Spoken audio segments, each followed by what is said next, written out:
Kalau kita tengok antara sifat utama Nabi Muhammad sallallahu alaihi wasallam, dalam satu firman-Nya Allah menyebutkan, laqad ja'akum rasulun min anfusikum azizun 'alaihi ma 'anittum harisun 'alaikum bil mu'minina raufur rahim. Telah datang daripada kamu seorang rasul yang sangat memahami beratnya perasaan tanggungan apa yang kita rasa, dan sangat berkeinginan kebaikan untuk kita, sangat berkeinginkan untuk kita dapat sama-sama rahmat Allah Subhanahu wa taala dan sebagainya. Subhanallah, dah okey ya? Insya-Allah, subhanallah. Okey, kita nak mula. A'udzubillahi minasyaitonirrajim. Bismillahirrahmanirrahim. Assalamualaikum warahmatullahi wabarakatuh.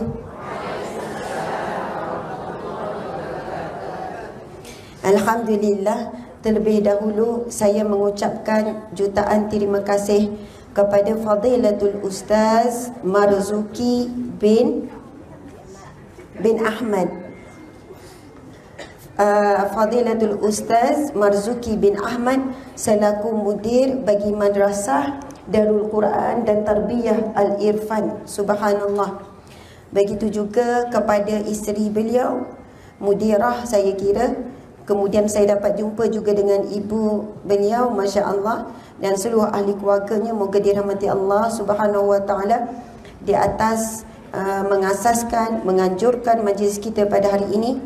Begitu juga dengan mungkin yang terlibat sama, AJK, guru-guru semualah yang menyumbang sama dalam menjayakan majlis ilmu pada pagi yang barakah ini, pada petang yang barakah ini, Masya Allah. Dan seterusnya yang saya hormati di kalangan kita ini, ada guru-guru, ada ustaz-ustaz, ada alim ulama. Subhanallah. Maka saya hadir pada saat ini bukanlah atas dasar kerana saya ingin mengajarkan sesuatu, melainkan saya datang dengan niat untuk belajar sesuatu. Bila saya niat untuk belajar, maka seorang pelajar boleh sahaja ditegur, dan seorang pelajar juga biasa membuat kesilapan. Maka saya minta bila ada kesilapan, tegurlah dengan cara yang berhikmah, insya-Allah. Dan seterusnya yang saya hormati dan saya sangat alu-alukan kehadiran semua, khususnya muslimin dan juga muslimat yang diberkati Allah sekalian. Allahu Akbar, subhanallah.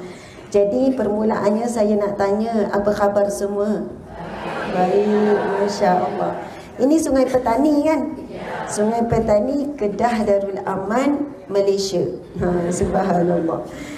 Masya Allah, saya bertemu dengan orang Sungai Petani Kedah pada petang barakah ini. Memang segak-segak belaka. Betul tak segak? Kan? Segak tu lawa lah ya. Kalau kita comel, kalau kita segak tu untuk orang lelaki, tapi sini perempuan pun dipanggil segak. Betul. Ya Allah, seronok kalau orang cakap kita segak kan. Tak sia-sia pakai tudung lawa gini tempek bedak kat muka apa semua. Si bayi Ustazah nampak saya segak. Masya Allah. Subhanallah, alhamdulillah. Alhamdulillahi Rabbil Alamin. Hamdan lillah. Salatan wa salaman ala Rasulillah Sayyidina wa maulana wa habibina wa syafi'ina Muhammad ibni Abdillah wa ala alihi wa ashabihi awliyaillah. Segala puji-pujian kita rafakkan dan kita khususkan hanya semata-mata kepada Allah Subhanahu wa taala. Selawat dan salam buat Nabi Muhammad, junjungan yang agung, kekasih hati kita, kerinduan kita, pemberi syafaat insya-Allah untuk kita, iaitu Nabi Muhammad sallallahu alaihi wasallam. Allahumma salli ala Sayyidina Muhammad wa ala ali Sayyidina Muhammad kama sallaita ala Ibrahim wa ala ali Ibrahim wa barik ala Sayyidina Muhammad wa ala ali Sayyidina Muhammad kama barakta ala Ibrahim wa ala ali Ibrahim fil alamin innaka Hamidum Majid. Subhanallah.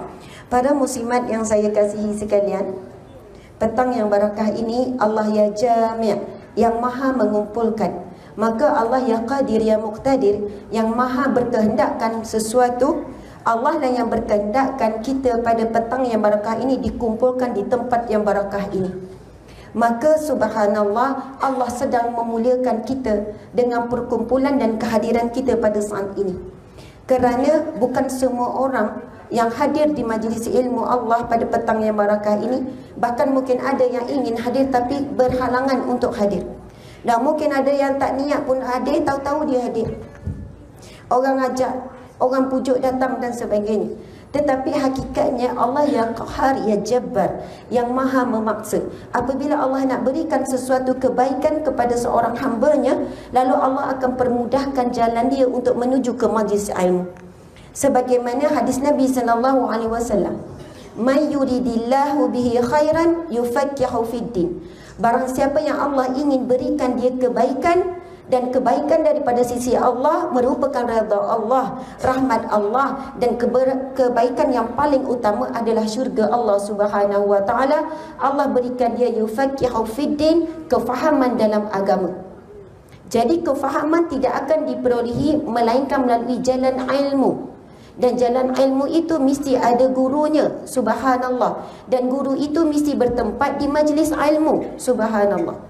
Jadi petang yang barakah ini Allah sedang lorongkan kita di atas satu jalan, yang mana inilah jalan yang paling kita perlukan, iaitu sebagaimana hadis Nabi SAW, "Man salaka tariqan yaltamisu fihi ilman sahalallahu lahu tariqan ilal jannah." Barang siapa yang menempuh satu perjalanan menuju ke majlis ilmu, Allah akan permudahkan baginya satu jalan ataupun jalan-jalan menuju ke syurga Allah Subhanahu wa taala. Amin ya rabbal alamin. Hadis ini bersambung lagi, dan para malaikat melabuhkan sayapnya. Maksudnya melabuhkan sayap, dia berdiam bersama dengan kita. Dalam riwayat yang lain akan menaungi dengan sayapnya, tapi kita ni dihijab oleh Allah.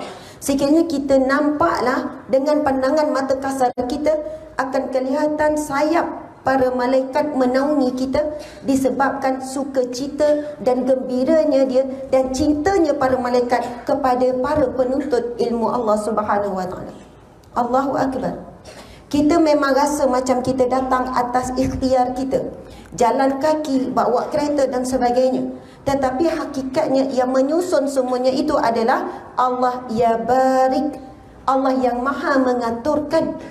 Boleh saja ada halangan demi halangan untuk kita datang, tetapi Allah permudahkan. Allah ya qawi menguatkan keinginan kita. Allah ya qawi menguatkan kuku lutut kita, kaki kita, tubuh badan kita sehat. Allah ya salam yang maha memberi kesejahteraan. Jadi saya mulakan mukadimah pada petang ini dengan menyebut-nyebut nama Allah Asmaul Husna. Sebab kita sebagai manusia seringkali terleka dalam memuji dan memuja Allah, dan kita seringkali memudah untuk memuji dan memuja manusia. Sebab manusia di hadapan mata, makhluk di hadapan mata. Para muslimin muslimat yang diberkati Allah Subhanahu wa taala, memang benar dengan akhlak yang mulia akan menempatkan kita di kedudukan yang sangat tinggi di sisi Allah. Sebagaimana hadis Nabi SAW, orang yang paling dekat dengan aku di padang mahsyar kelak adalah orang yang memiliki akhlak yang mulia. Maka akhlak yang mulia ini boleh dimiliki oleh siapa sahaja. Kita tidak tahu siapa di kalangan kita saat ini yang mana kita tumpang rahmatnya, contohnya. Kerana kebaikan akhlaknya, sabar dengan suami, walaupun suami banyak menyakiti hati dia, tapi dia tetap kekal berakhlak mulia. Dia tak ada maki hamun, dia tak ada merendah dan menghinakan suaminya. Dia masih kekal dalam keadaan memilih untuk jadi akhlak yang mulia. Ada di kalangan kita mungkin diuji dengan anak, tetapi seorang ibu tidak pernah keluar perkataan yang keji ataupun mendoakan sebaliknya, tetapi berterusan mendoakan kebaikan anak. Kerana dia tahu lidahnya diberi kurniaan lidah yang mustajab doa seorang ibu. Dia tetap memilih untuk memiliki akhlak yang mulia. Bukan senang. Tetapi kedudukan orang yang memiliki akhlak yang mulia, Nabi sebut dalam hadis yang lain, pemberat timbangan amal yang paling utama adalah akhlak yang mulia. Dan hadis Nabi yang lain, Nabi sebut, "Innama bu'istu liutammima makarimal akhlak." Sesungguhnya aku diutuskan untuk menyempurnakan akhlak. Dan antara perkara yang kita perlu fokus dalam sehari-hari, bagaimana aku nak jadi isteri yang berakhlak mulia. Adakah aku adalah isteri yang berakhlak mulia? Jangan gantungkan kita nak memiliki akhlak mulia kepada manusia. Kita tak akan memiliki akhlak mulia sampai bila-bila. Ustazah, saya bukan teruk sangat, tapi sebab suami saya teruk, saya jadilah macam ni. Kalau suami saya berubah jadi baik, saya akan baik. Dia kan ketua keluarga. Ustazah, macam mana saya nak hormat suami saya? Dia tak layak untuk dihormati. Ustazah, saya semayang penuh 5 kali sehari. 5 kali sehari. Betul lah 5 kali sehari. Tapi suami saya pula 5 hari sekali. Layak ke dia nak dihormati? Subhanallah, untuk memiliki sifat menghormati bukan dengan syarat orang itu layak dihormati atau tidak. Tetapi kita memiliki sifat menghormati semua orang walaupun orang itu tidak layak untuk dihormati. Menyayangi semua orang walaupun orang itu tidak layak untuk disayangi. Atas sebab Islam ini satu agama rahmah. Dan kita tahu Nabi Muhammad sallallahu alaihi wasallam, Allah berfirman dalam Al-Quran, "Wa ma arsalnaka illa rahmatan lil alamin." Tidak aku utuskan kamu wahai Muhammad melainkan untuk menjadi rahmat kepada sekalian alam.